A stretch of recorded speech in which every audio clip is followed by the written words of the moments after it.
साफ तौर पर एक ऐसा टेरिफाइंगली पावरफुल सेकंड जनरेशन इमॉर्टल था जो ज्यादातर लोगों को आसानी से कुचल सकता था। फिर भी मैं हर मामले में हद से ज्यादा कॉशियस रहता था। चू फेंग को खाई में कूदने पर मजबूर करने के बाद भी मैं जरा भी निश्चिंत नहीं हुआ। उसके पेरेंट्स मर चुके थे, उसका फैमिली वाइप आउट हो चुका था और हर बात से वही चोजन प्रोटागोनिस्ट वाली वाइब आ रही थी। खाई को उड़ा देना, ये ख्याल तो मेरे दिमाग में भी आया था, लेकिन थोड़ा शांत होने के बाद भी मैं सेटिस्फाइड नहीं था। अगर ब्लास्ट करने के बाद भी वो बच गया तो इससे तो बस यही साबित होगा कि वो डेस्टिनी फेवर्ड प्रोटैगनिस्ट है। आखिर ऐसे लोगों के लिए क्लिफ से जिंदा बच निकलना तो लगभग मैंडेटरी ही होता है। और अगर खाई उड़ाते उड़ाते नीचे कोई एंशियंट इनहेरिटेंस निकल आई और उसे लेवल अप करने का मौका मिल गया तो नहीं, ये बिल्कुल अनएक्सेप्टेबल था। मुझे उसे जिंदा देखना था या उसकी लाश। इसीलिए मैंने 10 बंदर नीचे भेजे ताकि राउट चेक कर सकें। लेकिन आखिर में जो वापस आए वो 10 हरे पड़ चुके कॉप्सेस थे। चाहे वो किसी भी रास्ते से गए हों, 30 फीट से नीचे उतरते ही पॉइजन से मर जाते थे। मैंने उन्हें सबसे बेहतरीन एंटीडोट्स भी दिए थे, फिर भी कोई फायदा नहीं हुआ। ये देखकर मैंने मन ही मन यही मान लिया कि चू फेंग अगर गिरने से नहीं मरा होगा तो पॉइजन से जरूर मर जाएगा। लेकिन फिर भी एक प्रॉब्लम रह जाती थी, उसके पेरेंट्स मर चुके थे। मैं उसे यहाँ तक चेस करके लाया था और मेरे फुल असॉल्ट के बावजूद उसे खाई में कूदने का मौका मिल ही गया। ऐसी किस्मत किसी नॉवल के प्रोटैगनिस्ट जैसी ही लगती थी। अगर स्टोरी यूजुअल वे में चली तो नीचे उसे कोई इनक्रेडिबल अपॉर्चुनिटी मिल जाएगी और फिर वो रिवेंज लेने वापस लौटेगा। मैं ऐसा होने नहीं दे सकता था। थोड़ी देर सोचकर मैंने अपने ट्रस्टेड सबॉर्डिनेट को आदेश दिया, बाई चंशो को तुरंत बुलाओ और नीचे वाले पॉइजन का एंटीडोट बनवाओ। खाई के नीचे के सारे एग्जिट सील कर दो, अंदर जाने दो, बाहर नहीं निकलने देना। जो भी बाहर निकलने की कोशिश करे उसे मार डालो। ऊपर खाई के किनारे ट्रैप्स और पॉइजन भी बिछा दो। अगर चूफेंग किसी तरह जिंदा ऊपर चढ़ आया तो उसकी मौत यहीं तय कर दो। लेकिन इतने पर भी मुझे लगा कि अभी भी पर्याप्त नहीं है, इसलिए मैंने एमओइंग की तरफ मुड़कर कहा, जांगफंग प्रिमिटिव फॉरेस्ट के सारे सिविलियंस को टीएनडी सेलर में शिफ्ट कर दो। एक भी पीछे नहीं छूटना चाहिए। जो कोई जाने से मना करे उसे बेहोश करके उठा लाओ। बहस में समय मत बर्बाद करना, क्योंकि यूजुअल प्रोटैगनिस्ट स्क्रिप्ट में क्लिफ से गिरने के बाद हीरो को अक्सर कोई खूबसूरत वुमन बचा लेती है, फिर वो ठीक होता है, डिवाइन टेक्निक्स पाता है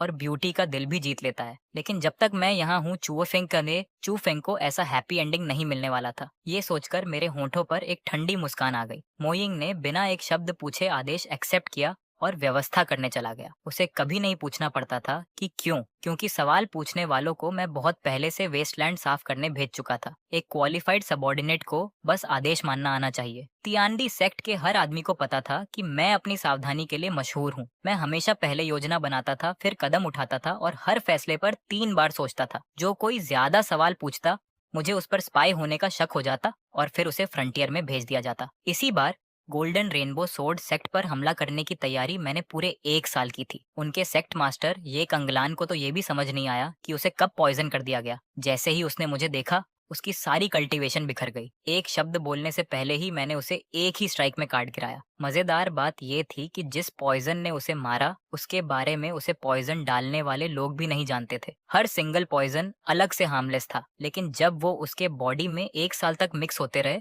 और मेरे साथ मौजूद एक स्पेशल फ्रेग्रेंस से रिएक्ट हुए तो वो बेहद घातक टॉक्सिन बन गए। वो मिरेक्युलस पॉइजन मेरे अच्छे दोस्त बाई क्विंचो ने तैयार किया था। सब कुछ सेट करने के बाद मैं गोल्डन रेनेबो स्वॉर्ड सेक्ट पहुंचा। मेरे सबोर्डिनेट्स बैटलफील्ड को बड़ी ऑर्डरली तरह से साफ कर रहे थे। लाशें भी एकदम नीटली लाइन में रखी जा चुकी थीं। लेकिन चारों तरफ देखकर मेरा मूड तुरंत खराब हो गया। पास ही महिलाओं का एक ग्रुप था। कोई बस खाली आंखों से सामने देख रही थी, कोई बेकाबू होकर रो रही थी और कोई बेवजह हंस रही थी। मैं एक्सप्रेशनलेस होकर वहां गया। उस एरिया का स्क्वाड लीडर मेरा चेहरा देखकर तुरंत दौड़कर आया। कल्ट लीडर, ये महिलाएं गोल्डन रेनबो सोर्ड सेक्ट की डंजन से बचाई गई हैं। इनकी इमोशंस बहुत अनस्टेबल हैं और कुछ तो मेंटली कंफ्यूज भी लग रही हैं। इसीलिए हम इन्हें प्रॉपर लाइन में नहीं खड़ा कर पाए। मैंने उसे घूरकर डांटा, तुम मूर्ख हो क्या?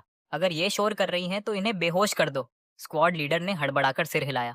हाँ हाँ हाँ हाँ, ये सबोर्डिनेट अभी करता है। बोलते ही वह तेजी से बढ़ा और हर महिला की गर्दन पर एक वार कर दिया। थोड़ी ही देर में वे सब शांत होकर जमीन पर पड़ी थीं। फिर उसने दूसरे सबोर्डिनेट्स को बुलाकर उन्हें बिल्कुल सीधी कतार में सजा दिया। तभी जाकर मैंने संतुष्टि से सिर हिलाया। इन्हें वापस ले जाओ, ट्रीटमेंट कराओ, इनकी आइडेंटिटीज पता करो। जो ठीक हो जाए उन्हें यहाँ काम पर रखो। जिनकी मेंटल हालत खराब है उन्हें कंपैशन इंस्टीट्यूट भेज दो और सिटी लॉर्ड के हवाले कर दो। प्रोपेगेंडा डिपार्टमेंट से भी कहो कि इनकी कहानी पर कुछ आर्टिकल्स लिखे जाएंगे ताकि गोल्डन रेनबो सोर्ड सेक्ट की आलोचना हो। उनकी रेप्यूटेशन अगर जमीन में नहीं रगड़ी तो मैं सेटिस्फाइड नहीं होऊंगा। स्क्वाड लीडर ने तुरंत फिस्ट्स क्लास्प करके आदेश स्वीकार किया और लोगों को ट्रांसपोर्ट अरेंज करने दौड़ गया। फिर मैं दूसरी तरफ के प्रिजनर्स की ओर बढ़ा। और वह भी मेरे पीछे पीछे रिपोर्ट देता गया। कल्ट लीडर ये गोल्डन रेनबो सोर्ड सेक्ट के लोग हैं। फैमिलीज, गार्ड्स, सर्वेंट्स, कुल 166 लोग हैं। मेरे पास आते ही कुछ डर के मारे कांपने लगे और कुछ जोर जोर से गालियां देने लगे। ग्रेट डीमन, तुम शांति से नहीं मरोगे। राइटियस अलायंस तुम्हें नहीं छोड़ेगा। डीमन, हिम्मत है तो मुझे मार डालो। 18 साल बाद फिर से एक हीरो बनकर लौटूंगा। मैं उनकी तरफ देखकर ठंडा सा हंसा। मरना है, आसान है। मैं तुम्हारी विश पूरी कर सकता हूँ। तुम्हारे पास दो रास्ते हैं। एक, यहीं मर जाओ और नीचे जाकर ये फैमिली के स्लेव बने रहो। दूसरा, मेरे स्लेव बन जाओ और मेरे लिए वेस्टलैंड फील्ड साफ करो। चुन लो। मेरे बोलते ही आसपास के सबोर्डिनेट्स ने एक साथ अपनी ब्लेड्स निकाल ली। जो लोग अभी तक बहुत बोल रहे थे वे तुरंत सिर झुकाकर चुप हो गए, लेकिन कुछ जिद्दी लोग फिर भी चिल्लाते रहे। इसलिए मैंने हाथ हिलाया और उनके एग्जीक्यूशन का आदेश दे दिया। तलवारें चमकी, सिर लुढ़क गए, पूरा सीन एकदम खामोश हो गया। लेकिन थोड़ी देर की शांति के बाद फिर किसी ने चिल्लाना शुरू कर दिया, मॉन्स्टर, हेवन तुम्हें सजा देगा, मैं तुमसे लड़ूंगा। मैं उन्हें एक्सप्रेशनलेस होकर देखता रहा और हाथ नीचे किया। मेरे सबोर्डिनेट्स ने फिर वॉर किया। 2 राउंड्स ऑफ एग्जीक्यूशन के बाद सिर्फ 100 लोग बचे। इस बार किसी में भी गाली देने की हिम्मत नहीं बची थी। सब डर के मारे कांप रहे थे और कोई जोर से रोने तक की हिम्मत नहीं कर रहा था। मैं इस रिजल्ट से बहुत खुश था। आखिर हम दुश्मन थे। मुझे उन्हें सुधारने में दिलचस्पी नहीं थी और उन्हें भी मेरी बात समझ आने वाली नहीं थी। जो नहीं मानेगा मरेगा, जो मानेगा काम करेगा। इतना सिंपल था। ऊपर से एक्सपेंशन के लिए मैन पावर भी चाहिए थी। ये लोग कम से कम यूजफुल तो हो ही सकते थे। ठीक है, बचे हुए सब लोगों की कल्टीवेशन नष्ट कर दो, उन्हें सॉलिड हार्ट पिल्स खिलाओ और वेस्टर्न वेस्टलैंड भेज दो। मैं इतना रूथलेस क्यों था? इसका एक बड़ा कारण मेरी इमीडिएटली अनयूजुअल बर्थ भी थी। जन्म से ही मेरे मुंह में 4 तेज टाइगर फैंग्स थे। ऊपर और नीचे के दांत बहुत जल्दी बढ़ते थे और अगर उन्हें निकाल भी दिया जाए तो एक दिन में फिर उगाते थे। देखने में बड़ा डरावना लगता था। मेरे पेरेंट्स भी कभी समझ नहीं पाए कि ऐसा क्यों है। बहुत जांच पड़ताल के बाद भी सबने यही कहा कि मेरे स्ट्रेंज टीथ के अलावा मुझ में कोई गड़बड़ी नहीं है। उन्हें लगा कि ये कोई यूनिक गिफ्ट होगा। लेकिन जब मैं बड़ा हुआ तब गोल्डन रेनबो स्वॉर्ड सेक्ट की अगुवाई वाली राइटियस अलायंस ने इसी बात को मेरे खिलाफ इस्तेमाल किया। उन्होंने हर जगह अफवाह फैला दी कि मैं ब्लड डीमन का रीइंकार्नेशन हूँ और हर बुरे काम का दोष मुझ पर डाल दिया। आखिरकार मेरे पेरेंट्स को मेरी इनोसेंस साबित करने के लिए सुसाइड करने पर मजबूर कर दिया गया। सिर्फ अपनी रेपुटेशन बचाने के लिए राइटियस अलायंस ने मेरे पूरे परिवार को पूरी तरह खत्म नहीं किया। उस साल मैं 14 साल का था। मैं इतना रोया कि बेहोश हो गया और जब जागा तो ऐसा लगा जैसे मैं कोई दूसरा इंसान बन गया हूँ। सबको लगा कि मैं ट्रॉमा के कारण बदल गया हूँ, लेकिन किसी को नहीं पता था कि असली श्याओ जुए तो दुख में मर चुका था। उसके बाद जो जागा वह अर्थ की एक सोल थी। शायद ट्रांस माइग्रेशन के दौरान स्पेस टाइम फोर्सेस के असर से मुझे असाधारण कॉम्प्रिहेंशन मिल गई थी। जो टेक्निक एक बार देखता उसे तुरंत सीख लेता। जो भी मूव मेरे खिलाफ चलता मैं उसे अपनी टेक्निक बना लेता। इसी वजह से मैं सिर्फ 4 साल में सेकंड रेट मार्शल आर्टिस्ट से पियरलेस एक्सपर्ट बन गया। लेकिन कॉम्प्रिहेंशन के लिए भी फाउंडेशन चाहिए होती है। सिर्फ नॉवेल्स पढ़कर रातों रात इमॉर्टल नहीं बना जा सकता था। ग्रेट झाओ डायनेस्टी में इस वक्त origin, infant, 7th level experts की संख्या 10 से भी कम थी। हिडन एक्सपर्ट्स हों तो मुझे नहीं पता था, लेकिन मुझे भरोसा था कि मैं किसी भी एक को सामने की लड़ाई में हरा सकता हूँ। 2 के खिलाफ भी मैं डिसएडवांटेज में नहीं रहता और अगर फेयर फाइट की जरूरत न हो तो उनमें से कोई भी मेरे सामने टिकता नहीं। आखिर जो भी मेरे साथ ड्यूएल तय करता मैं पहले ही उसे पॉइजन दे देता था। मैं ऑलरेडी विलेन था, ऑलरेडी डीमन था। मुझे राइचस सेक्स के रूल्स फॉलो करने की कोई जरूरत नहीं थी। दूसरी तरफ गोल्डन रेनबो सोर्ड सेक्ट से स्पिरिट पिल्स और ट्रेजर्स के ढेर बाहर लाए जा रहे थे। स्टीवर्ड ओल्ड जोंग दर्जनों अकाउंटेंट्स के साथ बैठकर सब कुछ रजिस्टर और काउंट कर रहा था। मुझे देखते ही वह जल्दी से बो करने आया। मैंने सिर हिलाया और उसके चेहरे पर पसीना देखकर बोला, ओल्ड जोंग, ये काम सर्वेंट्स को करने दो। तुम खुद इतना क्यों थक रहे हो?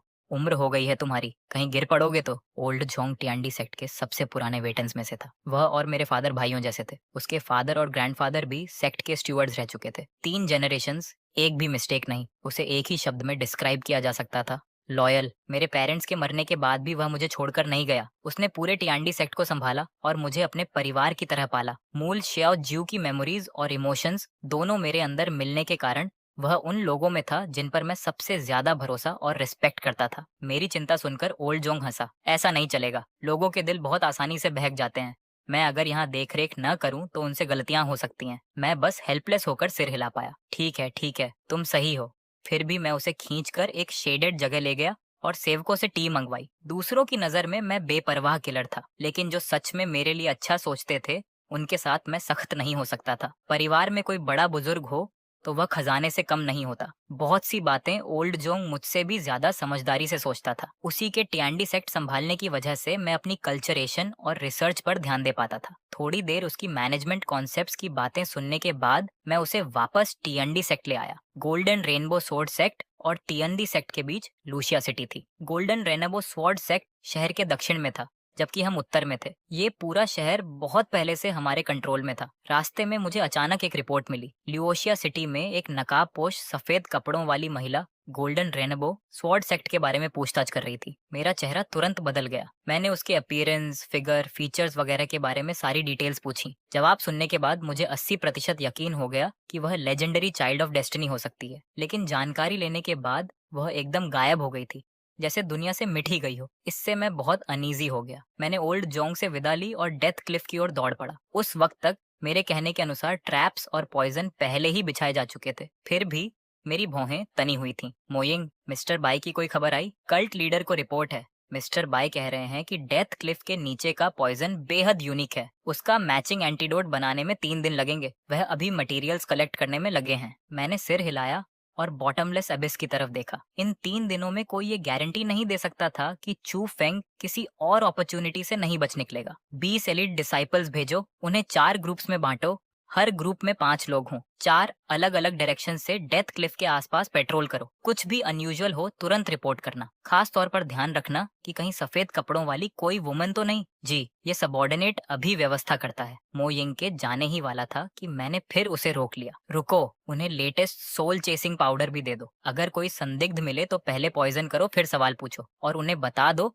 कि खाई के 10 मील के अंदर एक बर्ड तक को नजरअंदाज नहीं करना। हो सकता है वह भी किसी ने ट्रांसफॉर्म किया हो। हर चीज की बारीकी से जांच करनी है। मेरी सावधानी मो यिंग की कल्पना से भी बाहर थी, लेकिन वह इसकी आदत डाल चुका था। मेरे जाने के बाद मैं अकेला क्लिफ किनारे खड़ा रहा। अगर चू फेंग सचमुच डेस्टिनी फेवर्ड था तो उसे तरह तरह के मिराकुलस अपॉर्चुनिटीज जरूर मिलेंगे। मैं हर एक्स्ट्रा प्रिकॉशन के साथ अपनी चांसेस और मजबूत कर रहा था। मैं उसे कमबैक का जरा सा भी मौका नहीं दे सकता था। मैं अभी अपनी प्लान की रिव्यू कर ही रहा था कि अचानक मुझे स्पिरिचुअल एनर्जी की बहुत हल्की सी फ्लक्चुएशन महसूस हुई। अगले ही पल वह गायब हो गई। तुरंत मैंने अपना डिवाइन सेंस फैला दिया। Origin infant 7th level expert की टेरिफाइंग प्रेशर ने आसपास के 100 माइल्स को सील कर दिया और मैंने इंडिस्क्रिमिनेट अटैक्स शुरू कर दिए। जैसा कि उम्मीद थी, कुछ ही देर की बॉम्बार्डमेंट के बाद एक बेहद खूबसूरत व्हाइट क्लोथ वुमन को अपनी स्पिरिचुअल एनर्जी से डिफेंस करते हुए बाहर आना पड़ा। तुम कौन हो और यहाँ क्यों हो? उस खूबसूरत महिला ने अपना डिस्गाइज हटाया और मेरे सामने आ गई। मैं हैरान रह गया। मुझे उम्मीद नहीं थी कि कोई ऐसा ट्रेजर भी होगा जो origin infant 7th level expert की नजर से पूरी तरह छिप सके। सु चिंगयान ने मुझे घूरा। उसकी आंखों में सरप्राइज, एंगर और एक हल्की सी कंफ्यूजन थी। तुम श्याओ जू हो, वही जिसे राइटियस अलायंस ब्लड डीमन का रिकार्नेसेंस कहती है। मैं ठंडी मुस्कान के साथ बोला। और तुम राइटियस अलायंस की हर बात मान भी लेती हो? सच सच बताओ, तुम यहाँ क्यों आई हो? उसे पता था कि मुझसे झूठ नहीं छिप सकता, इसलिए उसने शांत स्वर में कहा, मैं सन मून डिवाइन कल्ट की होली मेडेन हूँ। मैं बस ये जानने आई थी कि गोल्डन रेनबो स्वॉर्ड सेक्ट रातों रात कैसे खत्म हो गया। तो सच में वही थी। सन मून डिवाइन कल्ट पूरे कॉन्टिनेंट की सबसे पुरानी और सबसे ताकतवर फोर्सेस में से एक था। तियांडी सेक्ट जैसी फर्स्ट रेट फोर्स भी उनसे आसानी से पंगा नहीं लेती थी। तो तुम वही लेजेंडरी चाइल्ड ऑफ डेस्टिनी हो। बहुत सुना है तुम्हारे बारे में। बताओ होली मैडेन, क्या तुम चू फेंग को बचाने आई हो? सु चिंगयान का चेहरा तुरंत बदल गया। बकवास मत करो, मैं उससे सिर्फ एक बार मिली हूँ। मैं डेथ क्लिफ के पास आई थी और तुम्हारे लोगों को तैयारी करते देखा। मुझे क्यूरियोसिटी हुई, इसलिए मैं इन्वेस्टिगेट करने आई थी। उसकी आवाज शांत लग रही थी, लेकिन मैं उसके भीतर की घबराहट महसूस कर सकता था। अगर उसके सेक्टी को पता चलता कि वह एक यूजलेस मैन को बचाना चाहती है, तो वे न सिर्फ असहमत होते, बल्कि शायद चू फेंग को ही नुकसान पहुंचा देते। फिर उसने पूछा, लेकिन मैं एक बात जानना चाहती हूँ, तुमने गोल्डन रेनबो सोर्ड सेक्ट को क्यों नष्ट किया? उन्होंने तुम्हारे साथ ऐसा क्या किया? मैंने नाक से हवा छोड़ी। ये कैंगलन और राइचस अलायंस ने मुझ पर कीचड़ तो उछाला, मेरे पेरेंट्स को मरने पर मजबूर किया। इसका जवाब तो बनता है। उसे खत्म करना सिर्फ अलायंस को वार्निंग देना था। सु चिंगयान कुछ देर चुप रही। भले ही ये कांगलन गलत था, लेकिन तुम्हें इतने सारे इनोसेंट लोगों को नहीं घसीटना चाहिए था। गोल्डन रेनबो सोर्ड सेक्ट में अभी भी डिसाइपल्स और फैमिलीज थीं। उन्होंने क्या अपराध किया था? इनोसेंट? मैं ठंडे स्वर में बोला। वे राइचस अलायंस से मिलने वाले फायदे उठाते थे, तो कॉन्सिक्वेंसेस भी उन्हें ही झेलने चाहिए। अगर मैं पहले से कॉशियस होकर तैयारी न करता तो आज मरने वाले मैं और मेरे लोग होते। मेरी आवाज और ठंडी हो गई। अगर और कोई बात नहीं है होली मेडन, तो आप जा सकती हैं। मैं तो बस ये सुनिश्चित करना चाहता हूँ कि चू फेंग की मौत बिना कब्र के हो। उसकी आंखों में एक अजीब सी चमक आई। वह पहले चुपचाप चू फेंग को रेस्क्यू करना चाहती थी, लेकिन अब जब मैंने उसका इरादा पकड़ लिया था, तो फाइट में वह मुझसे हारती ही। उसकी उंगलियां तलवार की मूठ पर कस गईं। शाओजुए, अगर तुम चू फेंग को छोड़ने और ये बात गुप्त रखने को तैयार हो, तो मैं तुम्हारी एक कंडीशन मान लूंगी। कुछ भी, बस जो मैं कर सकूं। मेरे चेहरे पर तिरस्कार भरी मुस्कान आ गई। सन मून डिवाइन कल्ट की होली मेडन एक मामूली से नोबडी के लिए झुकने को तैयार है। तुम्हें पता है, अगर ये बात फैल गई तो पूरा कॉन्टिनेंट हंस पड़ेगा। मेरी आंखें तेज हो गईं। या फिर तुम्हें लगता है कि मैं तुम्हारी खोखली बातों पर भरोसा कर लूंगा? उसने गहरी सांस लेकर अपमान को दबाया। मैं सुचिंग्यान सन मून डिवाइन कल्ट के नाम पर कसम खाती हूँ, अगर तुम चू फेंग को छोड़ दोगे तो मैं अपनी प्रॉमिस पूरी करूंगी और कभी पीछे नहीं हटूंगी। अगर तुम्हें मुझ पर भरोसा नहीं है, तो मैं अपनी सोल का एक हिस्सा छोड़ सकती हूँ। अगर मैंने वादा तोड़ा तो इस जीवन में ग्रेट दाव हासिल नहीं कर पाऊंगी। मेरी आंखों में थोड़ी सी सरप्राइज झलकी, फिर तुरंत सस्पिशन ने उसकी जगह ले ली। तुम इतना सैक्रिफाइस करने को तैयार हो, या बस मुझे थोड़ी देर के लिए स्टेबलाइज कर रही हो ताकि बाद में मौका मिलते ही मुझे धोखा दे सको? थोड़ी देर की खामोशी के बाद उसने एक जेड पेंडेंट निकाला और अपनी सोल की एक स्ट्रैंड उसमें सील कर दी। मैंने वह पेंडेंट ले लिया और उसकी पैटर्न्स पर उंगलियां फेरते हुए उसे देखा। इसे अपने पास रखकर मैं उस पर लेवरेज पा सकता था, लेकिन फिर भी मैं पूरी तरह भरोसा नहीं कर रहा था। एक सिंसियर कॉम्प्रोमाइज के पीछे भी कोई गहरी स्कीम छिपी हो सकती थी। ठीक है, अब मैं एक और कंडीशन जोड़ता हूँ जिससे मुझे भरोसा रहे। अगले 10 साल तक चू फेंग मेरी पर्सनल सुपरविजन में रहेगा। यह सुनते ही सू चिंगयान का शरीर थोड़ा सख्त हो गया, लेकिन जब उसने खाई के नीचे चू फेंग की अनिश्चित फेट के बारे में सोचा, तो उसने दांत भींचकर सिर हिला दिया। ठीक है, मैं मानती हूँ, लेकिन तुम भी वादा करो कि उसे नुकसान नहीं पहुंचाओगे और हमारे बीच का एग्रीमेंट किसी को नहीं बताओगे। मैं मुस्कुराया। मैं यह वादा कर सकता हूँ कि मैं पहले उस पर हमला नहीं करूंगा, लेकिन अगर चू फेंग खुद बेवकूफी करके मेरे सामने ट्रबल लेने आए, तो मैं नरमी नहीं दिखाऊंगा। मैं कॉशियस हूँ, लेकिन कोई मुझे सॉफ्ट टारगेट नहीं बना सकता। उसके चेहरे पर राहत आ गई। जब तक मैं चू फेंग का एक्टिवली पीछा नहीं करता, उसकी एबिलिटीज अंततः उसे लुओक्सिया सिटी से बाहर निकलने का मौका दे देंगी। ठीक है, उसने धीरे से कहा। मैं संतुष्ट होकर बैरियर हटा देता हूँ और मोइंग को इशारा करता हूँ। एंटीडोट बनते ही लोगों को खाई के नीचे भेजो और पता करो कि चू फेंग अभी जिंदा है या नहीं। अगर है, तो अभी उसे मत चौंकाना। मेरी आगे की इंस्ट्रक्शंस का इंतजार करना। मोइंग ने आदरपूर्वक आदेश मान लिया। सू चिंगयान ने बॉटमलेस अबिस की तरफ देखा। उसकी आंखों में चिंता साफ झलक रही थी। मैं अनजाने में पत्थर पर उंगलियां बजाने लगा। उसकी यह कॉम्प्रोमाइज अजीब तो लग रही थी, लेकिन मुझे उसमें कोई फ्लॉ नहीं मिल रहा था। उम्मीद है तुम मुझे डिसअपॉइंट नहीं करोगी होली मेडन। साथ ही मैं पहले ही ये प्लान करने लगा था कि सू छिंगयन को लेवरेज की तरह इस्तेमाल करके चू फेंग को खत्म करने का एक और मौका कैसे बनाया जाए। आधे दिन बाद एमोइंग वापस आया। वह पैदल नहीं लौट रहा था। वह एक ह्यूमन शेप्ड बंडल को लेकर आया था, जो स्पेशली क्राफ्टेड फिशिंग नेट में कसकर लिपटा हुआ था। कल्ट लीडर, हमने उसे ऊपर निकाल लिया। मोइंग ने वह बंडल जमीन पर फेंका और एक्सप्रेशनलेस होकर रिपोर्ट किया। इस बच्चे की लक अनबिलीवेबल है। नीचे का पॉइजनस मायाज़्मा तो पत्थर तक घोल देता है, फिर भी उसे सिर्फ आधे फुट चौड़ी एक दरार मिल गई और वह उसी में फंस गया। वह पॉइजन पिट में गिरा ही नहीं और मोइंग रुका। उसकी आंखों में एक अजीब सा भाव आ गया। जब ये सबोर्डिनेट उसे ढूंढ रहा था, उसके शरीर के चारों तरफ हल्की सी हरी रोशनी की परत तैर रही थी, जो आसपास फैले जहरीले धुएं का ज्यादातर असर रोक रही थी। लेकिन ये सुनकर मैं जरा भी हैरान नहीं हुआ। उल्टा मेरे होंठों पर एक ठंडी मुस्कान आ गई। जैसा मैंने सोचा था, बिल्कुल वैसा ही। जो प्रोटैगोनिस्ट खाई से गिरकर बच जाता है, उसे कोई ना कोई हेवन डिफाइंग अपॉर्चुनिटी तो मिलती ही है। अगर वो इतनी आसानी से गिरकर या जहर से मर जाता, तो फिर उसे चाइल्ड ऑफ डेस्टिनी कौन कहता। दूसरी तरफ सु चिंग्यान की नजर जमीन पर पड़े बेहोश चुफेंग पर गई। उसकी फटी हुई नीली पोशाक और बदहाल हालत देखकर उसकी आंखों में दया की एक झलक उभरी। वो आगे बढ़कर उसकी हालत देखने ही वाली थी कि मैंने अचानक तलवार आगे बढ़ाकर उसका रास्ता रोक दिया। इतनी जल्दी क्या है होली मेडन? इस लड़के के शरीर पर कुछ अजीब चीज छिपी हो सकती है। वो हरी रोशनी किसी राइचस टेक्निक की भी नहीं लगती। और सबसे जरूरी बात, मुझे पहले इसकी प्रिजन इंटेक इंस्पेक्शन करनी है। तुम एक लड़की हो, ये सब देखना तुम्हारे लिए ठीक नहीं होगा। सो चिंगयान एक पल के लिए जड़ हो गई। Prison intake inspection?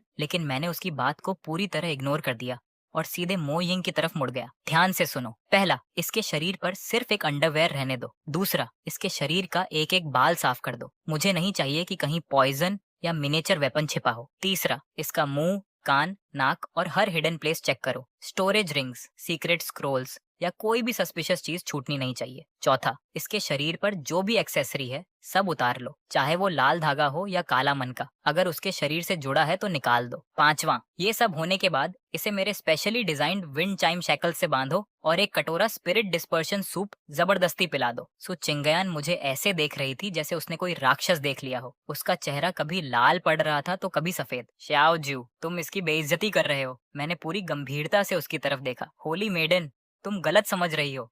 इसे ह्यूमिलिएशन नहीं, सेफ्टी इंस्पेक्शन कहते हैं। मार्शियल वर्ल्ड में कितने एक्सपर्ट्स सिर्फ एक मामूली रिंग को इग्नोर करके अंत में पलटवार में मारे गए हैं, इसका कोई हिसाब नहीं। मैं बस सबकी सेफ्टी का ध्यान रख रहा हूँ। लगभग 15 मिनट बाद गहरी बेहोशी में डूबा चू फेंग मेरे सामने लाया गया। उसके बगल में एक ट्रे रखी थी जिसमें उसकी सारी बैलेंसिंग्स जमा थी। मेरी नजर चांदी के टुकड़ों और साधारण पिल्स पर बस एक पल के लिए गई, फिर सीधे एक साधारण से काले आयरन रिंग पर टिक गई जो देखने में पूरी तरह बेकार लग रही थी। मिल गया। मेरे मन में ठंडी हंसी गूंज उठी। मैंने उसे हाथ से छूने की भी जहमत नहीं उठाई। स्पिरिचुअल एनर्जी से उसे हवा में उठाया और सीधे 10,000 ईयर मिस्टिक आइस से बने एक बॉक्स में फेंक दिया। उस बॉक्स पर 81 लेयर्स की सीलिंग टैलिस्मन्स लगी हुई थी। मो यिंग, इस बॉक्स को टियांडी सेक्ट हेडक्वार्टर्स के नीचे मौजूद स्पिरिटलेस पूल में फेंक दो। 2 ओरिजिन इन्फेंट एल्डर्स 24 घंटे इसकी निगरानी करेंगे। अंदर से चाहे किसी के दादा की आवाज आए, किसी एंसेस्टर की आवाज आए या कोई स्पिरिट सुप्रीम कल्टीवेशन टेक्निक देने का वादा करे,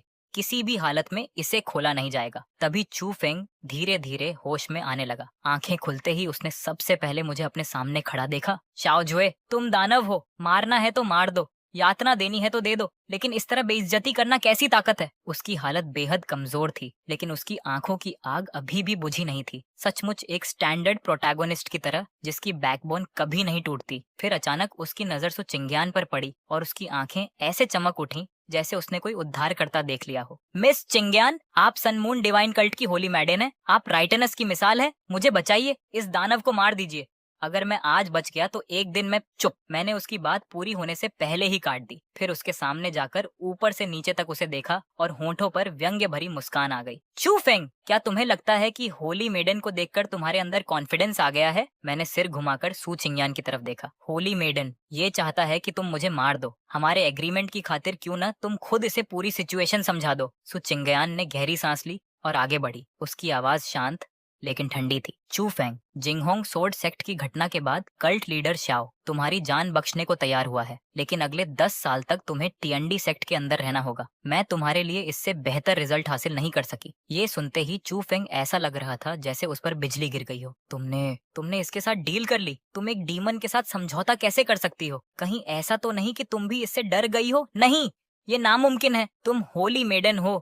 तुम्हें मर जाना चाहिए था, लेकिन झुकना नहीं चाहिए था। उसके चेहरे पर ऐसा भाव था मानो पूरी दुनिया ने जस्टिस को धोखा दे दिया हो। ये देखकर मैं खुद को हंसने से नहीं रोक पाया। कमाल है, सचमुच चाइल्ड ऑफ डेस्टिनी कहलाने के लायक हो। तुम जैसे लोग हमेशा सोचते हो कि पूरी दुनिया तुम्हारे चारों तरफ घूमनी चाहिए। तुम्हें बचाना सबकी जिम्मेदारी है और अगर कोई ऐसा न करे तो वो तुम्हारा गद्दार है। मैंने हल्के से उसके चेहरे पर थपकी दी। सपने देखना बंद करो बच्चे। तुम्हारी रिंग पहले ही जब्त की जा चुकी है। तुम्हारी कल्चरेशन सील कर दी गई है। तुम्हारे स्पिरिचुअल चैनल्स बंद हैं। अभी तो कोई साधारण इंसान भी तुम्हें मार सकता है। फिर मैंने हाथ हिलाया, इसे ले जाओ। इसके बाद मैं मो यिंग की तरफ मुड़ा और वो आदेश दिया जिसे मैं डेस्टिनी फेवर्ड प्रोटैगनिस्ट्स के खिलाफ अपनी अल्टीमेट वेपन मानता था। Anti protagonist imprisonment method. मो यिंग, इसे ट्रैंक्विलिटी प्रिजन में बंद करो और इन आयरन रूल्स को याद रखना। पहला, इसकी निगरानी करने वाले सारे गार्ड्स गूंगे और अनपढ़ होने चाहिए। मैं कोई ऐसी कहानी नहीं सुनना चाहता जिसमें प्रोटैगोनिस्ट अपनी बातों से गार्ड्स को कन्विंस कर ले।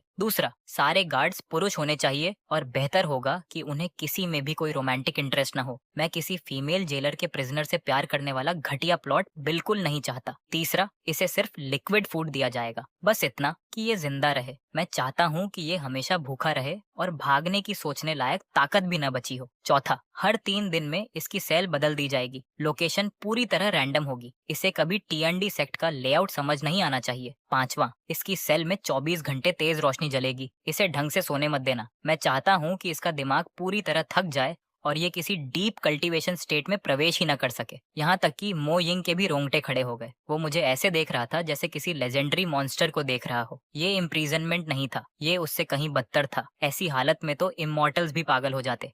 इसे ले जाओ। जैसे ही चू फेंग को घसीट कर ले जाया गया, उसकी गुस्से भरी आवाज धीरे धीरे दूर होती चली गई। सू चिंगयान वहीं खड़ी मेरी सारी तैयारियां देख रही थी। उसके दिल में धीरे धीरे ठंडक उतरती जा रही थी। उसने अपनी पूरी जिंदगी में कभी इतना कॉशियस, इतना कैलकुलेटिंग और ह्यूमन नेचर को इतनी गहराई से समझने वाला विलेन नहीं देखा था। पहली बार उसे लगा कि 10 साल के लिए हॉस्टेज बनने का फैसला शायद किसी अथाह खाई में कदम रखने जैसा था। क्या हुआ होली मेडन? क्या तुम्हें लगता है कि मैं बहुत क्रूअल हूँ? मैं उसकी तरफ मुड़ा और फिर से वही रिफाइंड और एलिगेंट मुस्कान चेहरे पर ले आया। यहाँ तक कि मैंने रुमाल निकालकर वो हाथ भी साफ किया जिससे अभी कुछ देर पहले छू फेंग के चेहरे को छुआ था। कुछ पल की खामोशी के बाद उसने सिर हिलाया। जीतने वाला ही इतिहास लिखता है। बस तुमने उसकी कल्टीवेशन खत्म कर दी, उसे पावरलेस बना दिया। फिर भी तुम एक साधारण रिंग से इतना क्यों डर रहे हो? मैंने हाथ पोंछना बंद किया और उसकी तरफ देखा। मेरी आंखें अचानक बेहद गहरी और डरावनी हो गईं। होली मेडन, क्या तुम्हें पता है विलेंस हमेशा क्यों हारते हैं? क्यों? क्योंकि उन्हें लगता है कि जीत तय हो चुकी है और फिर वे दिखावा करने लगते हैं। मैंने रुमाल को स्पिरिचुअल फायर से राख बना दिया और धीमी आवाज में कहा, लेकिन मैं सिर्फ एक तरह के दुश्मन पर भरोसा करता हूँ, जो पूरी तरह मर चुका हो। अगर मैंने तुमसे वादा किया है कि चू फेंग 10 साल जिंदा रहेगा, तो मैं यह भी सुनिश्चित करूंगा कि उन 10 सालों में उसे दोबारा उठ खड़े होने का 1% मौका भी न मिले। इतना कहकर मैं डेथ क्लिफ के नीचे फैले बादलों के समुद्र को देखने लगा। लेकिन मेरे दिमाग में एक और समस्या घूम रही थी। चू फेंग तो फिलहाल संभाल लिया गया था, लेकिन उस रिंग के अंदर छिपा ओल्ड मॉन्स्टर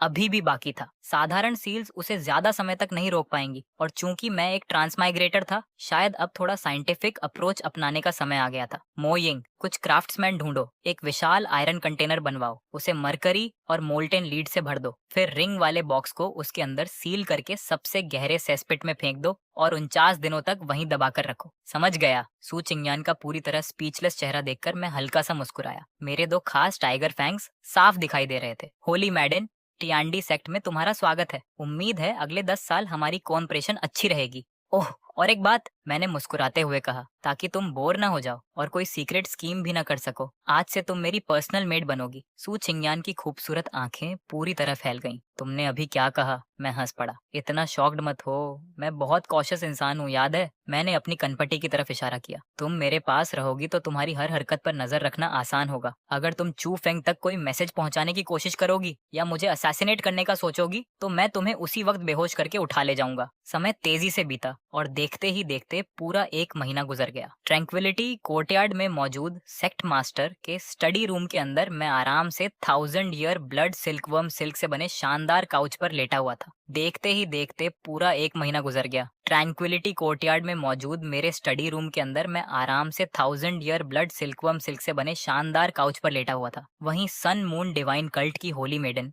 सू चिंगयान, जो पिछले 1 महीने से चुपचाप अपनी चोटों से रिकवर कर रही थी, इस समय मेरे बगल में खड़ी थी। उसके हाथ में एक ताजा स्पिरिट फ्रूट था, लेकिन उसके चेहरे का भाव ऐसा लग रहा था मानो उसे हर सेकंड यातना दी जा रही हो। दांत भींचते हुए उसने कहा, कल्ट लीडर, कृपया इसका आनंद लीजिए। इतना कहकर उसने फल मेरे मुंह की तरफ बढ़ा दिया, लेकिन मैंने मुंह खोलने की बजाय धीरे धीरे अपनी आंखें उठाई और उस फल को ऐसे देखने लगा जैसे वो कोई बायोलॉजिकल वेपन हो। इसे छीलने से पहले क्या तुमने इसके 36 वाइटल पॉइंट्स पर पॉइजन टेस्टिंग सिल्वर नीडल लगाई थी? नाइफ को स्टेरिलाइज करने के लिए 15 मिनट तक उबाला था? और सबसे जरूरी, मैंने उसकी सफेद उंगलियों की तरफ इशारा किया, क्या तुमने अपने हाथ 3 बार धोए थे? सू चिंगयान ने गहरी सांस ली। उसके सीने का उतार चढ़ाव साफ बता रहा था कि वो अपने गुस्से को दबाने की पूरी कोशिश कर रही है। श्याओ ज्यू, मैंने अपनी आंखों से मो यिंग को कुछ देर पहले ये फल पेड़ से तोड़ते देखा है। नाइफ तुम्हारी है, मैंने हाथ धोए हैं, अब तुम इसे खाओगे या नहीं? मैंने शांत भाव से सिर हिलाया। होली मेडन, यही तो तुम्हारी सबसे बड़ी गलती है। इंसान को हमेशा हिडन डेंजर से सावधान रहना चाहिए, खासकर तब जब उसके सामने एक ऐसी मेड खड़ी हो जो साफ साफ यहाँ रहना नहीं चाहती। क्या पता तुमने अपने नाखूनों के नीचे कलरलेस और ओडरलेस स्पिरिट डिस्पर्शन पाउडर छिपा रखा हो। फिर मैंने गंभीरता से फल की तरफ इशारा किया। पहले तुम इसे खाओ। ये सुनते ही सू चिंगयान का चेहरा गुस्से से लाल पड़ गया। उसने बिना एक शब्द बोले फल छीना और ऐसे काटा जैसे फल नहीं, मेरा मांस चबा रही हो। निगलने के बाद उसने ठंडी नजर से मुझे घूरा। लो, मैंने खा लिया, मैं मरी नहीं, मुझे जहर नहीं हुआ। अब खुश? लेकिन मैं फिर भी नहीं हिला। मैं बस उसे देखता रहा और मन ही मन गिनती करने लगा। 1, 2, 3 और ऐसे ही 300 तक। पूरे 5 मिनट गुजरने के बाद जब मुझे यकीन हो गया कि उसकी सांसें सामान्य हैं और चेहरे का रंग भी नहीं बदला, तभी मैंने संतुष्टि से सिर हिलाया। अच्छा है, लगता है इसमें जहर नहीं था। इतना कहकर मैंने ट्रे से दूसरा फल उठाया और वही खाने लगा। वैसे जिस फल को तुमने काटा था, उस पर तुम्हारी लार लग चुकी है। मैं दूसरों का छुआ हुआ खाना नहीं खाता। सो चिंगयान पूरी तरह निशब्द रह गई। अगर नजरों से किसी की हत्या की जा सकती तो मैं अब तक कई बार मर चुका होता। तभी स्टडी रूम के बाहर से कदमों की आवाज सुनाई दी। कल्ट लीडर, इस सबॉर्डिनेट के पास रिपोर्ट है। मोयिंग अंदर आया और झुककर सलाम किया। आपके आदेश के अनुसार हमने रिंग को लीड बॉक्स में सील किया, फिर उसे मर्क्यूरी से भरे आयरन कंटेनर में बंद करके हेडक्वार्टर्स के पीछे मौजूद 100 पॉइजन्स लेट्रिन पिट के सबसे गहरे हिस्से में फेंक दिया। लेकिन वहां तैनात एल्डर ने बताया है कि नीचे से हल्के हल्के कंपन महसूस हो रहे हैं। मेरी आंखें तुरंत सिकुड़ गईं। हाथ में पकड़ा स्पिरिट फ्रूट मेरी पकड़ में चूर होकर गूदे में बदल गया। जैसा मैंने सोचा था, मैं तुरंत सीधा बैठ गया। मेरे दोनों टाइगर फैंग्स ठंडी रोशनी में चमक उठे। मुझे पता था रिंग के अंदर छिपे ये बूढ़े मास्टर्स इतनी आसानी से नहीं मरते। इतनी गंदगी में डुबोने के बाद भी वो खुद को रिवाइव करने की कोशिश कर रहा है। शायद सील तोड़ने या चुप फेंक तक कोई सिग्नल भेजने की कोशिश कर रहा है। श्याओ ज्यू, तुम्हें नहीं लगता कि तुम थोड़ा सुचिंगयन? मेरी पैरानोया पर कुछ कहना चाहती थी, लेकिन मेरी एक नजर ने उसे चुप करा दिया। मोयिंग, तुरंत मेरा आदेश जारी करो। पहला, पूरे पिट को भर दो। Glutinous rice slurry, black dog blood और सोल सप्रेसिंग सैंड मिलाकर उसे पूरी तरह सील कर दो। दूसरा, उसके ऊपर ईवल सप्रेसिंग टावर बनाओ और टावर पर स्पिरिट सप्रेसिंग रून्स उकेरो। तीसरा, 10 सबसे बकबक करने वाले डिसाइपल्स वहां 24 घंटे खड़े रहेंगे और उस रिंग को गालियां देंगे। जितनी भद्दी गालियां होंगी उतना अच्छा। उस बची हुई सोल की मेंटल स्टेट को डिस्टर्ब करो ताकि वो ध्यान ही न लगा सके। मोयिंग ने बिना सवाल पूछे आदेश स्वीकार किया और तुरंत चला गया। रिंग की समस्या कुछ समय के लिए सुलझाने के बाद मैं खड़ा हुआ और अपना रोब ठीक किया। चलो अपने चाइल्ड ऑफ डेस्टिनी से मिलने चलते हैं। टियांडी सेक्ट का ट्रैंक्विलिटी प्रिजन किसी जेल से ज्यादा एक मानसिक अस्पताल जैसा था। गलियारों में अजीब सी खामोशी फैली हुई थी। सिर्फ दीवारों में जड़े ग्लोइंग स्टोन्स हल्की और ठंडी रोशनी फैला रहे थे। मैं और सू चिंगयन साथ साथ चलते हुए एक स्पेशली डिजाइन्ड प्रिजन चेंबर के सामने पहुंचे। वहां कोई सामान्य दरवाजा नहीं था। उसकी जगह एक विशाल 1 वे क्रिस्टल वॉल थी। हम अंदर सब कुछ देख सकते थे, लेकिन कैदी को सिर्फ अपना रिफ्लेक्शन दिखाई देता था। कमरे में 24 घंटे तेज रोशनी रहती थी। अंदर चू फेंग एक कोने में सिकुड़कर बैठा हुआ था। वो आत्मविश्वासी नौजवान हीरो जिसे मैंने कभी पहाड़ों के पार तक चेस किया था, अब लगभग गायब हो चुका था। उसका शरीर हड्डियों का ढांचा बन चुका था। आंखें धंस गई थीं, होंठ सूखकर फट चुके थे। वो खाली हवा में घूरते हुए खुद से बड़बड़ा रहा था। पानी, मुझे पानी दो। मैं जीनियस हूँ, मुझे यहाँ नहीं होना चाहिए। रिंग, ओल्ड मास्टर, आप कहाँ हैं? उसे उस हालत में देखकर सु चिंगयान की मुट्ठियां कस गईं। उसकी आंखों में दर्द साफ दिखाई दे रहा था। श्याओ ज्यू, किसी को मारना एक बात है, लेकिन जो तुम कर रहे हो वो मौत से भी ज्यादा क्रूर है। क्रूर? मैंने हाथ पीछे बांध लिए और क्रिस्टल वॉल के पार चू फेंग को ठंडी नजरों से देखा। होली मेडन, क्या तुम्हें सच में लगता है कि अगर मैं अभी उसे एक कटोरा चावल और एक सुप्रीम कल्टीवेशन मैनुअल दे दूं तो वो 3 दिनों में पूरी तरह रिकवर नहीं हो जाएगा? और रिकवर होने के बाद सबसे पहले मुझे नहीं मारेगा, फिर तुम्हें अपने साथ लेकर हारेम में नहीं जोड़ देगा? बकवास। सू चिंगयान ने तुरंत विरोध किया। चू फेंग में कमियां हैं, लेकिन वो ऐसा इंसान नहीं है। मैं हल्का सा मुस्कुराया। सच में? तो चलो परख लेते हैं। मैंने पास खड़े ड्रैगन फंग गार्ड को इशारा किया। उसने तुरंत वॉल में बने एक छोटे फीडिंग हैच को खोला, लेकिन खाने की बजाय उसने अंदर एक पुरानी और फटी हुई मैनुअल फेंक दी। उसके कवर पर 4 बड़े अक्षर लिखे थे, सनफ्लावर स्क्रिप्चर। बेशक ये एक फेक वर्जन थी जिसे मैंने खुद तैयार करवाया था। अंदर चू फेंग ने आवाज सुनी और पागलों की तरह झपटकर मैनुअल उठा ली। जैसे ही उसने उसे हाथ में लिया, उसकी बुझी हुई आंखों में अचानक चमक लौट आई। वो एक ऐसे इंसान की नजर थी जो शक्ति के लिए पागल हो चुका था। कांपते हाथों से उसने पहला पन्ना खोला। वहां साफ लिखा था, इस टेक्निक को सीखने के लिए सबसे पहले स्वयं का बधियाकरण करना आवश्यक है। ये पढ़ते ही सु चिंगयान ने तुरंत नजरें फेर ली। उसे पूरा यकीन था कि चुप फेंक गुस्से में किताब फाड़ देगा, लेकिन अगले ही पल कमरे में पागलों जैसी हंसी गूंज उठी। हा हा हा हा, हेवन ने अभी भी मेरे लिए रास्ता छोड़ा है।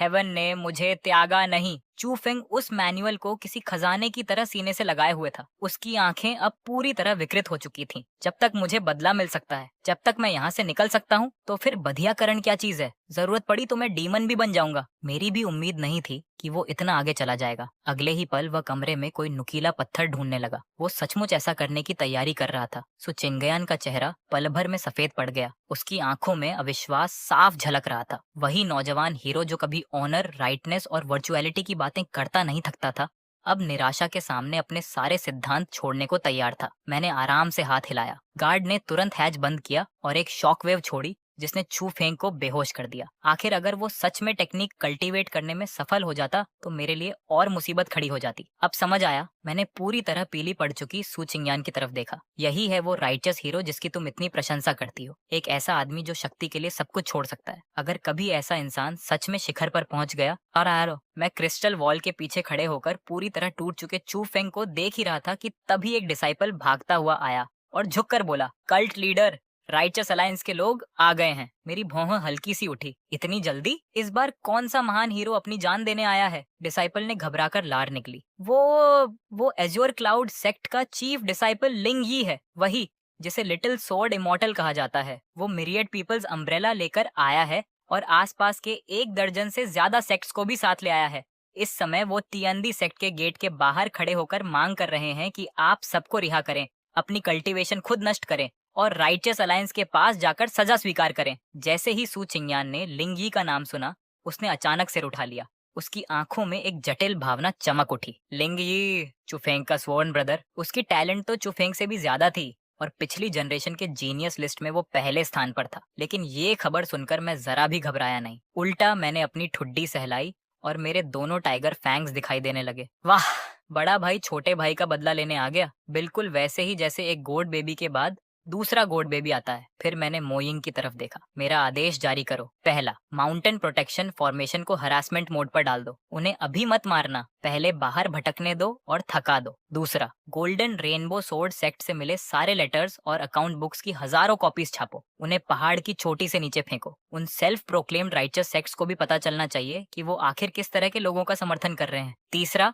मैं धीरे धीरे सू चिंगयान के सामने पहुंचा और हल्के से उसकी ठुड्डी ऊपर उठा दी। होली मेडन, तुम्हारा एक पुराना परिचित आया है। अब तुम्हारे मंच पर आने का समय है। थोड़ी देर में तुम सिटी वॉल पर खड़ी होकर खुद लिटिल सोर्ड इमॉर्टल से कहोगी कि तुम यहाँ बहुत खुश हो। सू चिंगयान ने मुझे घूरा। सपने देखते रहो। मैं कभी भी तुम्हारी मदद करके अपने फेलो राइचस कल्टीवेटर्स को धोखा नहीं दूंगी। मैं उसके और करीब गया और उसके कान के पास फुसफुसाया। धोखा, कितना कठोर शब्द है। अगर तुमने सहयोग नहीं किया तो मैं चू फेंग के उस रिकॉर्डिंग को पूरे कॉन्टिनेंट में प्रोजेक्शन स्टोन्स के जरिए ब्रॉडकास्ट कर दूंगा, जिसमें वो खुद को कास्ट्रेट करने की तैयारी कर रहा था। फिर पूरी दुनिया उसका ग्लोरियस मोमेंट देखेगी। बताओ, उसके बाद तुम्हारे सीनियर ब्रदर लिंगी क्या अब भी उसके लिए जान जोखिम में डालेगा? सो चिंगयान का शरीर कांप उठा। उसने मुझे ऐसे देखा जैसे किसी असली दानव को देख रही हो। श्याओ ज्यू, तुम सच में नीच हो। मैंने बस अपना कॉलर ठीक किया और बाहर की ओर चल पड़ा। मेरी आवाज कॉरिडोर में गूंज उठी। तारीफ के लिए धन्यवाद। याद रखो, कल्टीवेशन वर्ल्ड में जिंदा रहने के लिए डेस्पिकेबल होना अक्सर सबसे बड़ा गुण होता है। कुछ ही देर बाद हम माउंटेन गेट पर पहुंच गए। वहां पहले से ही लोगों की भीड़ जमा थी। सबसे आगे एजर क्लाउड सेक्ट के सफेद रोब्स पहने एक युवा खड़ा था। उसके पैरों के नीचे एक नीली फ्लाइंग स्वॉर्ड तैर रही थी। उसके पीछे मायरियड पीपल्स अम्ब्रेला सुनहरी रोशनी छोड़ते हुए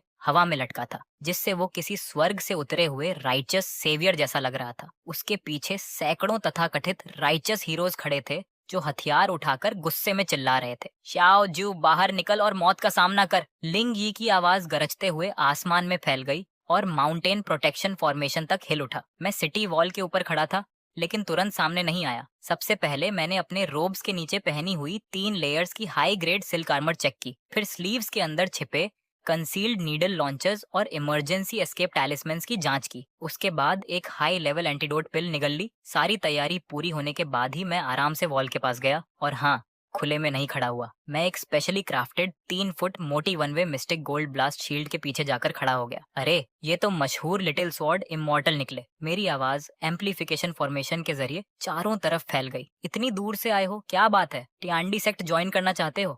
हमें खेत जोतने के लिए लोगों की जरूरत है। हालांकि तुम्हारी नाजुक चमड़ी देखकर नहीं लगता कि तुम एक कुदाल भी उठा पाओगे। मुझे शील्ड के पीछे छिपा देखकर लिंगी की आंखों में तिरस्कार चमका। श्याओजू, हम एक ही जनरेशन के हैं, लेकिन तुम कछुए से भी ज्यादा कच्चे से भी ज्यादा कावर्ड निकले। समय बर्बाद करना बंद करो और तुरंत चू फेंक और होली मेडेंसू को रिहा करो, नहीं तो आज मैं टियांडी सेक्ट को मिट्टी में मिला दूंगा। मिट्टी में मिला दोगे? मैं हंस पड़ा। इन लोगों के झुंड और उस टूटी फूटी छतरी के भरोसे? लिंगी का चेहरा काला पड़ गया। ये मायरियड पीपल्स अम्ब्रेला है। इसमें उन असंख्य पीड़ितों की इच्छाएं हैं जिन्हें तुम्हारे अत्याचारों ने नुकसान पहुंचाया। राइटियस हमेशा लोगों का समर्थन पाते हैं, जबकि ईविल हमेशा अकेला होता है। बस बस बस, मैंने हाथ उठाकर उसकी बात बीच में ही काट दी। फिर बगल में खड़ी सु छिंगयान की तरफ देखा। होली मेडन, अब तुम्हारी बारी है। याद है ना मैंने क्या कहा था? अगर तुम्हारा परफॉर्मेंस मुझे पसंद नहीं आया तो आज रात पूरा कॉन्टिनेंट चू फेंग का हीरोइक सेल्फ कास्ट्रेशन देखेगा। सु चिंगयान का शरीर एकदम सख्त हो गया। उसकी आंखों में अपमान और संघर्ष साफ दिखाई दे रहा था। लेकिन जब उसे याद आया कि चू फेंग किस हालत में पहुंच चुका है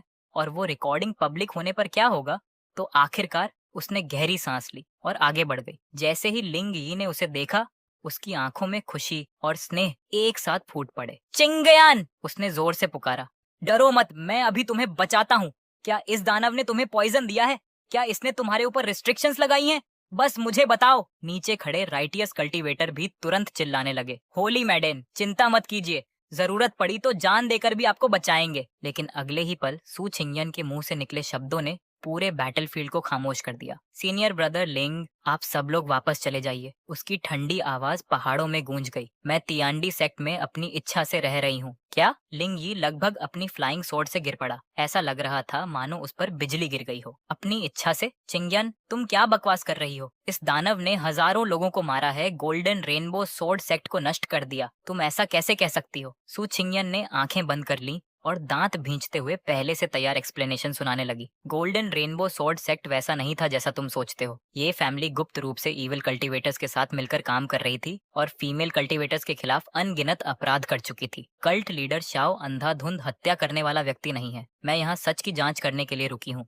संक्षेप में कहूँ तो मैं बिल्कुल ठीक हूँ। कल्ट लीडर शाओ ने हमेशा मेरे साथ सम्मान का व्यवहार किया है। उसकी बात को और कन्विंसिंग बनाने के लिए मैंने बिल्कुल सहजता से हाथ बढ़ाया और उसके कान के पास गिरी एक बालों की लट को पीछे कर दिया। मेरी हरकत इतनी स्वाभाविक थी जैसे हम कोई पुराने परिचित हों। सु चिंगयान का पूरा शरीर सख्त हो गया, लेकिन उसने हटने की हिम्मत नहीं की। दुर्भाग्य से लिंग यी के लिए वो एक छोटा सा स्पर्श तलवार से भी ज्यादा घातक साबित हुआ। जिस महिला को वो पसंद करता था उसे उसके सबसे बड़े दुश्मन ने छू लिया था। साई ये ओ जुए, लिंग यी का सारा संयम टूट गया। मैं तुम्हें मार डालूंगा। उसकी स्पिरिचुअल एनर्जी विस्फोट की तरह बाहर निकली। उसके पैरों के नीचे की फ्लाइंग स्वॉर्ड एक विशाल नीले ड्रैगन में बदल गई जो दर्जनों मीटर लंबा था। वो पहाड़ तोड़ देने वाली शक्ति के साथ माउंटेन फॉर्मेशन की तरफ झपटा। टूट जाओ। मैंने जीभ चटकाई और सिर हिलाया। कितना अधीर है। आजकल के युवा सच में खुद को कंट्रोल नहीं कर पाते।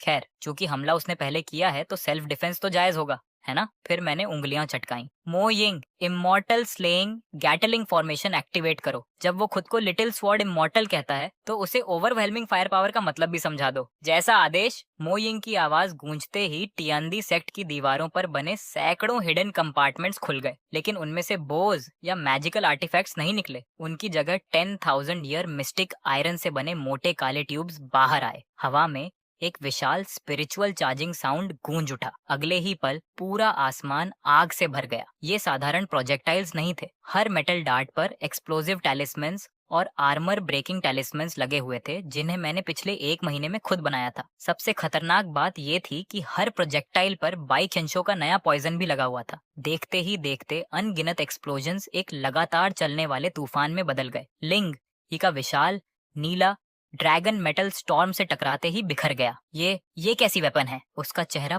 पूरी तरह बदल गया। वो अपनी स्वॉर्ड घुमाकर पागलों की तरह बचाव करने लगा, लेकिन प्रोजेक्टाइल्स की संख्या इतनी ज्यादा थी कि बचना नामुमकिन था। हजारों लाखों डार्ट्स लगातार बरस रहे थे। वो अपनी जनरेशन का सबसे बड़ा जीनियस था। उसके पास प्रोटेक्टिव ट्रेजर्स भी थे, लेकिन फिर भी वो उस पागल बम्बार्डमेंट के नीचे सिर्फ 10 सेकंड टिक पाया। एक जबरदस्त एक्सप्लोजन ने उसका प्रोटेक्टिव आर्टिफैक्ट तोड़ दिया। अगले ही पल सैकड़ों प्रोजेक्टाइल्स भूखे शार्कों की तरह उसकी तरफ टूट पड़े। आसमान में एक दर्दनाक चीख गूंजी और लिंग ही कटी हुई पतंग की तरह नीचे गिर पड़ा। उसका शरीर जमीन से टकराया, कपड़े लगभग चिथड़ों में बदल चुके थे और पूरे शरीर से धुआं निकल रहा था। बस काफी है, मैंने हाथ हिलाकर फॉर्मेशन बंद करवा दी। आखिर एम्यूनिशन भी कोई मुफ्त में नहीं आती थी। फिर नीचे पड़े लिंग ही को देखा, जो इस समय सड़क पर पड़े किसी मरे हुए कुत्ते जैसा लग रहा था। मैंने मुस्कुराते हुए सुचिंगयान की तरफ देखा तुम्हारे सीनियर ब्रदर लिंग इतने भी महान नहीं निकले, मेरे रैंड अटैक्स का एक राउंड भी नहीं झेल पाए और चले थे लोगों को बचाने। सुचिंग्यान ने नीचे पड़े लिंग यी को देखा। उसकी आंखों में दया की हल्की झलक उभरी,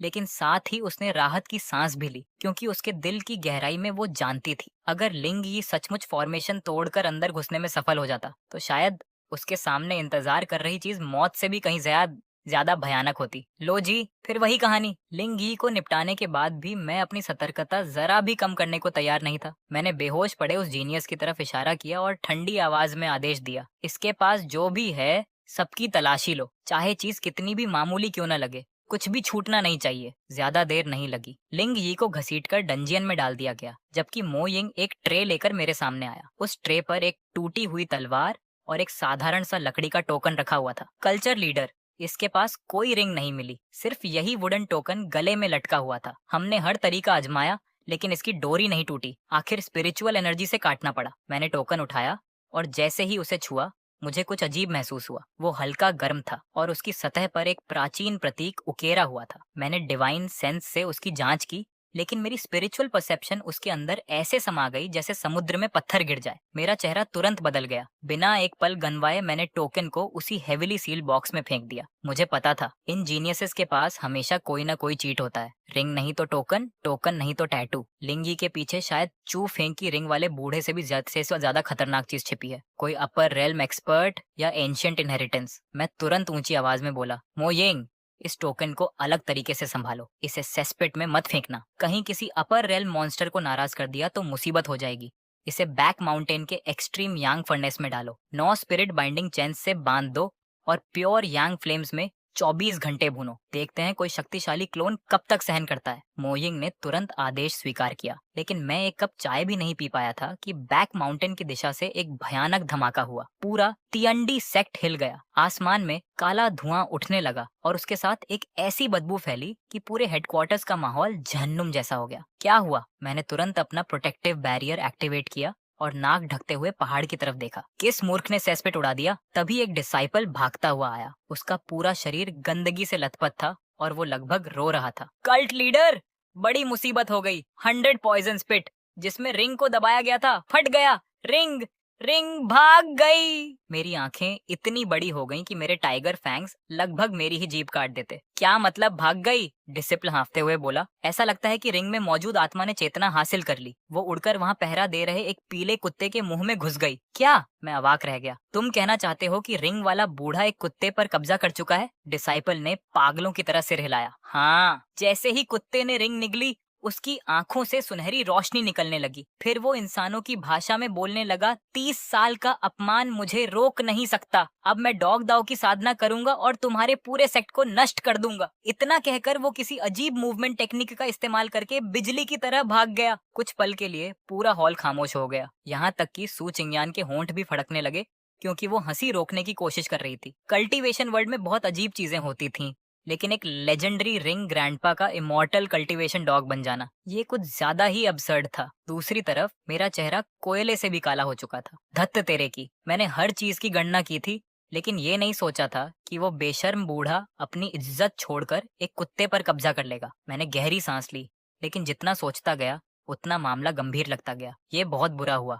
एक इंटेलिजेंट डॉग जिसके पास कल्टीवेशन नॉलेज हो और जो मुझसे खून का बदला लेना चाहता हो, वो चू फेंग से भी ज्यादा खतरनाक है। मेरी आंखों में भयानक सतर्कता चमक उठी। तुरंत आदेश जारी करो, लेवल 1 वॉर रेडीनेस एक्टिवेट करो। 500 मील के दायरे में डॉग हंटिंग डिक्री लागू किया जाता है। हर कुत्ते को पकड़ कर लाओ, नर, मादा, काला, सफेद, जंगली, पालतू, मुझे फर्क नहीं पड़ता, सबको लाओ। खासकर वो कुत्ते जो जरूरत से ज्यादा समझदार दिखते हों या 2 पैरों पर चलने की कोशिश करते हों। गलत कुत्ता पकड़ लेना बेहतर है, लेकिन असली को छोड़ना नहीं। लेकिन मैं अभी खत्म नहीं हुआ था। और बाय चंशो को भी सूचना भेजो, एंटीडोट रिसर्च बंद करो। अभी से एंटी रेबीज मेडिसिन और स्पेशल डॉग किलिंग पॉइजन पर काम शुरू करे। उस कुत्ते को समझना होगा कि मेरे इलाके में कुत्तों को भी मेरे नियम मानने पड़ते हैं। आखिरकार सु चिंगयान खुद को रोक नहीं पाई। श्याओ जू, क्या तुम्हें नहीं लगता कि तुम थोड़ा ओवर रिएक्ट कर रहे हो? वो सिर्फ एक कुत्ता है। मैं तुरंत उसकी तरफ मुड़ा और सीधा उसकी आंखों में देखा। होली मेडन, तुम्हें समझ नहीं आ रहा। साधारण कुत्ते डरावने नहीं होते। पढ़े लिखे बदमाश कुत्ते डरावने होते हैं। एक कल्टीवेशन डॉग कहीं भी घुस सकता है, कहीं भी छिप सकता है, फॉलोअर्स इकट्ठा कर सकता है, केओस फैला सकता है और अंतहीन मुसीबतें खड़ी कर सकता है। ऐसे अनस्टेबल वेरिएबल को बड़ा होने से पहले खत्म करना जरूरी है। इतना कहकर मैं तलवार लेकर आसमान में उड़ गया। Old Jong, dog capture squad तैयार करो। अगर 500 मील के अंदर की एक एक इंच जमीन भी खोदनी पड़े तब भी उस कुत्ते को ढूंढ निकालेंगे। अगले 3 दिन पूरे तियंडी सेक्ट के लिए किसी दुस्वप्न से कम नहीं थे। हर तरफ एक अजीब माहौल था जिसमें किलिंग इंटेंट, डिसइंफेक्टेंट और डॉग फूड की मिली जुली गंध फैली हुई थी। 500 मील के अंदर रहने वाले हर कुत्ते की जिंदगी नरक बन चुकी थी। जो जेल कभी अपराधियों के लिए इस्तेमाल होती थी, अब उसमें हजारों कुत्ते भरे हुए थे। Village dogs, hunting dogs, wolf dogs, huskies, यहाँ तक कि कुछ फॉक्सेस भी, जिन्हें दूर से देखने पर कुत्ता समझा जा सकता था, सबको पकड़कर पूछताछ के लिए लाया गया था। मैं अपने थ्रोन पर काले चेहरे के साथ बैठा हुआ था और ताजा रिपोर्ट सुन रहा था। कल्ट लीडर, पहले 500 कुत्तों की स्क्रीनिंग पूरी हो चुकी है। Roasted meat test, intimidation test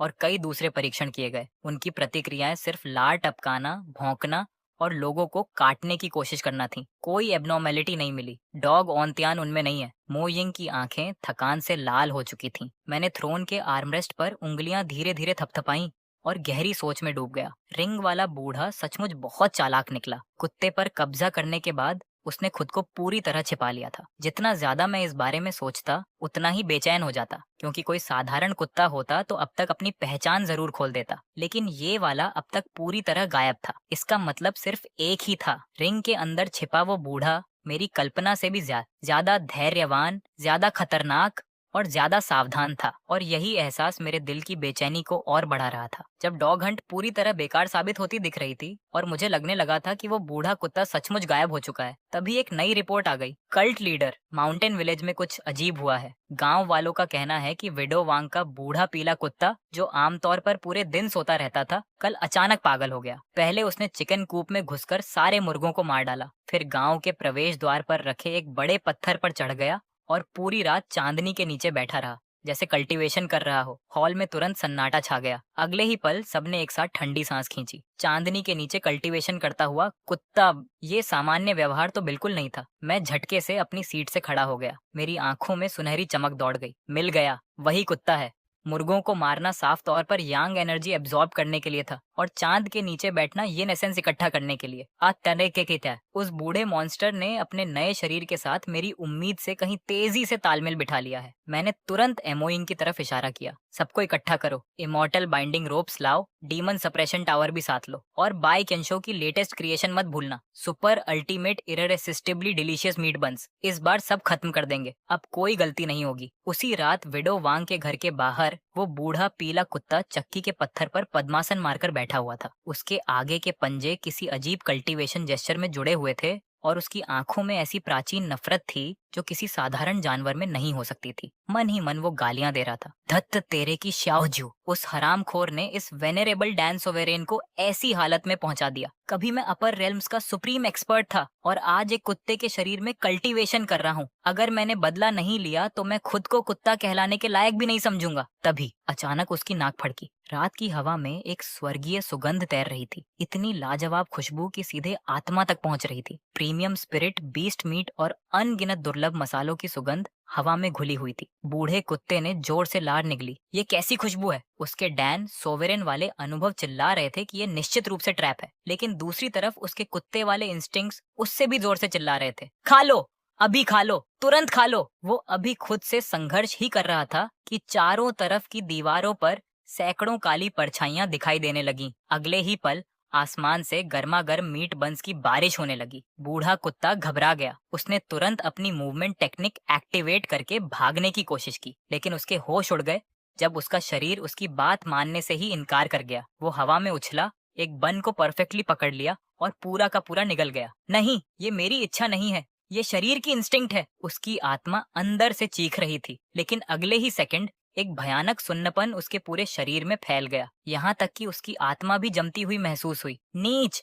बेशर्म, तुमने बंस में जहर मिला दिया। यही उसका आखिरी विचार था। अगले ही पल वो पत्थर पर धड़ाम से गिर पड़ा, जीभ बाहर लटक गई और आंखें उलट गईं। चलो, मेरे आदेश के साथ ही मैं और मो यिंग आसमान से नीचे उतरे। कुछ ही सेकंड में उस कुत्ते को 9 भारी चेन से बांध दिया गया। चेन्स पर अनगिनत रून्स खुदे हुए थे, यहाँ तक कि उसके मुंह पर मजल भी लगा दिया गया। अब वो पूरा का पूरा मम्मी जैसा दिख रहा था। मैं नीचे बेहोश पड़े कुत्ते को देखकर मुस्कुराया। एंशिएंट मास्टर, हाँ? रिंग ग्रैंडपा, हाँ? मुझे मात देने चले थे? अब तक तो समझ जाना चाहिए था कि इस दुनिया में ऐसी कोई समस्या नहीं है जिसे मीट बन से हल न किया जा सके। और अगर एक बन काफी ना हो तो 2 बन इस्तेमाल कर लो। यहाँ तक कि वो चिंगयान भी हैरान रह गई। तुमने सच में उसे पकड़ लिया? उसे अभी तक यकीन नहीं हो रहा था कि कल्टीवेशन वर्ल्ड को हिला देने वाली एक एंशिएंट सोल की हार झरीले मीट बन से हो सकती है। बिल्कुल, मैंने हाथ झाड़े। इसे वापस ले चलो, चू फेंग और लिंग यी वाली जेल में डालो। अब रियूनियन का समय आ गया है। कुछ देर बाद तियंदी सेक्ट की सबसे गहरी डंजन के अंदर तीनों कैदी आखिरकार एक ही सेल में मिले। जैसे ही चू फेंग और लिंग यी ने उस पीले कुत्ते को अंदर फेंका हुआ देखा, दोनों कुछ सेकंड तक खाली नजरों से उसे देखते रहे। ये क्या है? कमजोर आवाज में चू फेंग बोला। डिनर? लेकिन कोई कुछ समझ पाता उससे पहले ही कुत्ता जाग गया। जैसे ही उसने चू फेंग को देखा, उसकी आंखों में उत्साह के आंसू भर आए। उसके दिमाग में चीख गूंज रही थी, चू फेंग, मैं हूँ, तुम्हारी रिंग का मास्टर।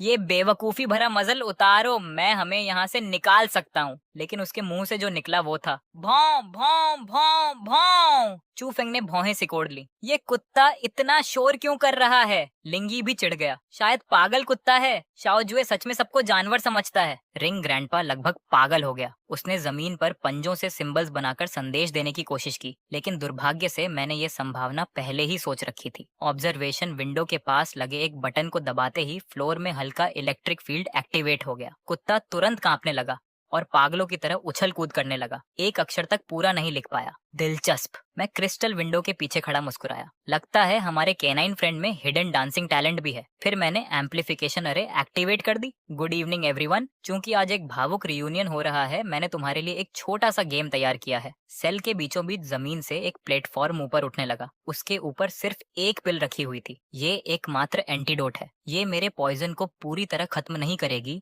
लेकिन कुछ समय के लिए सफरिंग कम कर देगी। तुम तीनों को 7 डे गट रेंडिंग पॉइजन दिया गया है। इलाज न मिलने पर दर्द हर दिन बढ़ता जाएगा और हर 7 दिन में सिर्फ एक एंटीडोट मिलेगी।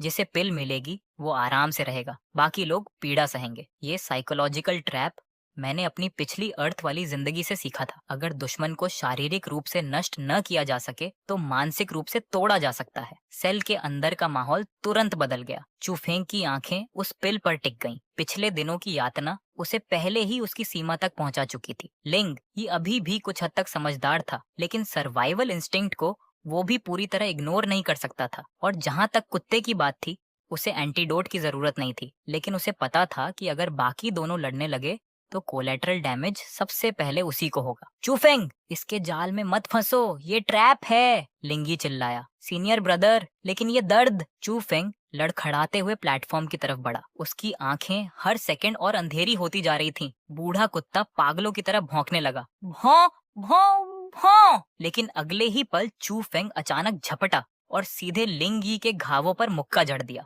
दोनों तुरंत एक दूसरे से लड़ने लगे। कुत्ता जान बचाने के लिए गोल गोल भागने लगा ताकि लड़ाई के बीच न फंस जाए। क्रिस्टल विंडो के पीछे खड़ी सु चिंग्यान का चेहरा पूरी तरह सफेद पड़ गया। शाओ ज्यू, तुमने मानव स्वभाव को उसकी सीमा तक धकेल दिया है। वो भय से देख रही थी कि जिन लोगों की वो कभी प्रशंसा करती थी वही अब जंगली जानवरों की तरह एक दूसरे पर टूट पड़े थे। मैं आराम से बैठा और अपने लिए चाय का एक कप भर लिया। होली मेडन, यही असली दुनिया है। मुझे उंगली तक उठाने की जरूरत नहीं पड़ती। जब सर्वाइवल दांव पर हो तो इंसान खुद ही खुद को नष्ट कर लेता है। डेस्टिनी, टैलेंट, हीरोइक रेप्यूटेशन, डर के सामने इन सब की कोई कीमत नहीं होती। मैंने चाय की चुस्की ली और हल्की मुस्कान के साथ कहा, और ये तो बस शुरुआत है। आखिरकार वो so called child of destiny कभी दुनिया नहीं बदल पाया। इसके उलट ओल्ड जोंग और मेरी संयुक्त देखरेख में ग्रेट जो डायनेस्टी ने ऐसा स्वर्णिम युग देखा जैसा उसके इतिहास में पहले कभी नहीं आया था। मैंने बड़े बड़े सेक्ट्स द्वारा कल्टीवेशन रिसोर्सेज पर बनाए गए मोनोपोली को पूरी तरह खत्म कर दिया और पूरे राज्य में कल्टीवेशन एकेडमीज की स्थापना की। 9 ईयर मैंडेटरी कल्चरेशन एजुकेशन